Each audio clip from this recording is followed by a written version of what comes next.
Para empezar, vamos a suponer un sistema compuesto por tres elementos básicos.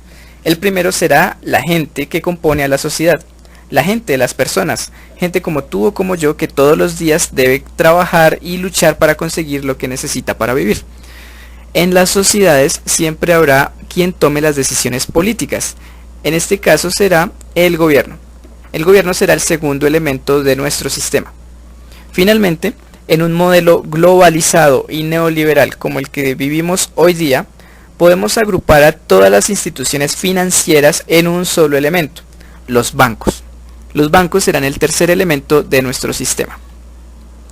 Bien, supongamos que la riqueza de todas las personas de la sociedad en total acumula $1000.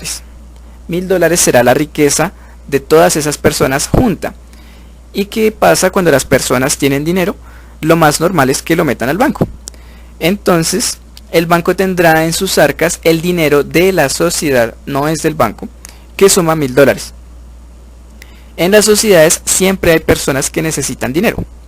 Esas personas acudirán a los bancos a solicitar préstamos, créditos, con la intención de mejorar sus condiciones de vida, seguramente para comprar un mejor auto, una casa más grande. Existe un factor llamado reserva fraccional bancaria, que obliga a los bancos a prestar solo una parte del dinero que tienen en sus arcas. La reserva fraccional bancaria usualmente es de una proporción de 9:1, siendo 9 lo que se puede prestar y 1 lo que se debe conservar. Entonces, en el banco se quedarán guardados $100 y a la sociedad entrarán 900 a raíz de esos préstamos.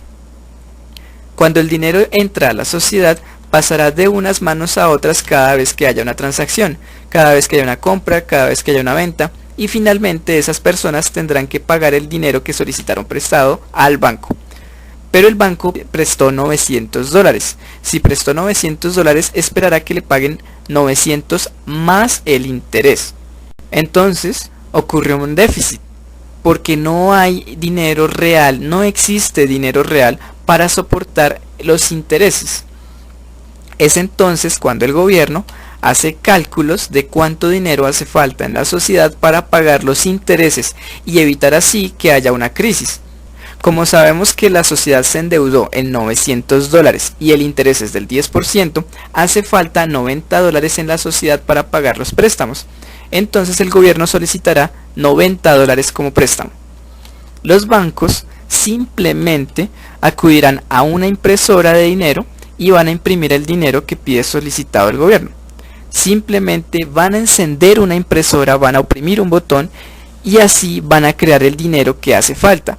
No van a trabajar, no van a extraer minerales, no van a tener que incurrir en trabajos pesados, no van a tener que crear más riqueza, no van a tener que trabajar, simplemente oprimirán un botón y aparecerán los $90 que hace falta. Esa impresora usualmente se llama Banco Central. En Colombia existe el Banco de la República que representa al Banco Central. El nombre realmente quiere decir que es el banco donde están guardadas las reservas y el dinero del gobierno. No significa que el banco sea del gobierno. Ahora el gobierno tiene $90 para inyectárselos a la sociedad. ¿Cómo los inyecta? Se los gasta. El gobierno se gasta el dinero de las formas como tú y yo sabemos. Haciendo carreteras, construyendo hospitales, construyendo escuelas. No, no es cierto. En realidad lo que hacen es, se lo roban. Los funcionarios del gobierno se los roban, hacen fraudes millonarios, dicen que construyen escuelas, dicen que construyen hospitales, pero en realidad se gastan el dinero por su propia cuenta. En últimas, al gastarse el dinero pasa otra vez a la sociedad. La sociedad tiene ahora los $90 que le hacen falta para pagar los intereses y finalmente ese dinero retorna a los bancos para que la gente no pierda sus riquezas. El proceso que acabo de exponer será la fase 1, fase de creación del dinero. Veremos por qué. Al principio había $1000 de riqueza en la sociedad. Luego, después de ese proceso que acabamos de ver, se han creado de la nada mágicamente $90.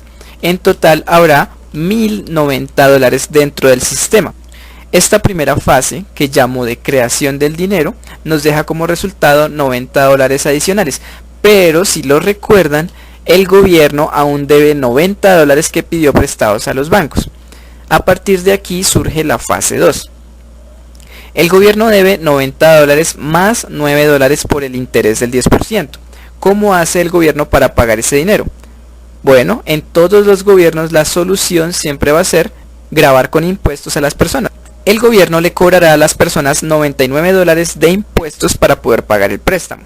Así que las personas tendrán que sacar de sus bolsillos, de su riqueza real, que sí existe, 99 dólares para pagárselos al gobierno como impuestos, y así el gobierno tendrá dinero para pagar los 99 dólares que le debe al banco.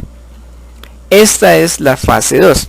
Esta fase 2 la llamaré de distribución. La fase 1 y la fase 2 componen el ciclo de creación y distribución del dinero. Miremos al final un balance de cómo quedaron las cuentas al final del proceso. En la sociedad ya no hay 1000 dólares de riqueza, apenas hay 901 dólares porque tuvieron que pagar 99 dólares de impuestos. En los bancos hay 189 dólares que son de los bancos. ¿Cómo se crearon? ¿Cómo aparecieron? ¿Cómo llegaron esos 189 dólares? Sencillo. 90 dólares fueron creados por el banco a partir de la nada cuando encendió la impresora. Ese dinero lo llamamos dinero deuda. Se llama dinero deuda porque se creó en el momento en que el gobierno le pidió prestado al banco. En teoría esa deuda es del gobierno, pero sabemos que en la práctica esa deuda es de la sociedad, porque es la sociedad quien paga ese dinero a través de los impuestos. Y bien, 99 dólares de riqueza real ya no pertenecen a la sociedad, sino que ahora pertenecen al banco. Así que al final, el sistema bancario creó 90 dólares para poderse robar 99. Los bancos son dueños ahora de 99 dólares de riqueza real, más 90 que se inventaron. No tuvieron que trabajar, no tuvieron que luchar, no tuvieron que esforzarse.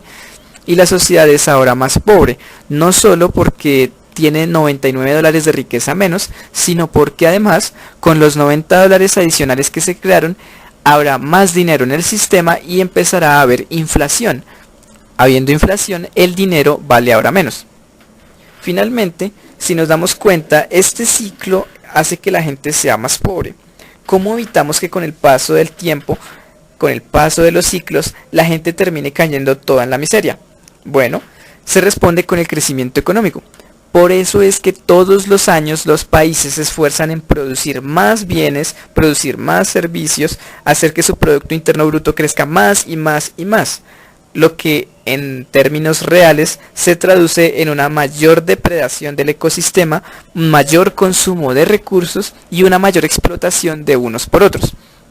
Debido a que todos los años se consumen más recursos, se depreda más el ecosistema y se explotan más los unos a los otros, se puede crear la riqueza necesaria para poderle pagar al banco lo que se roba y aún a pesar de eso la sociedad no se empobrezca.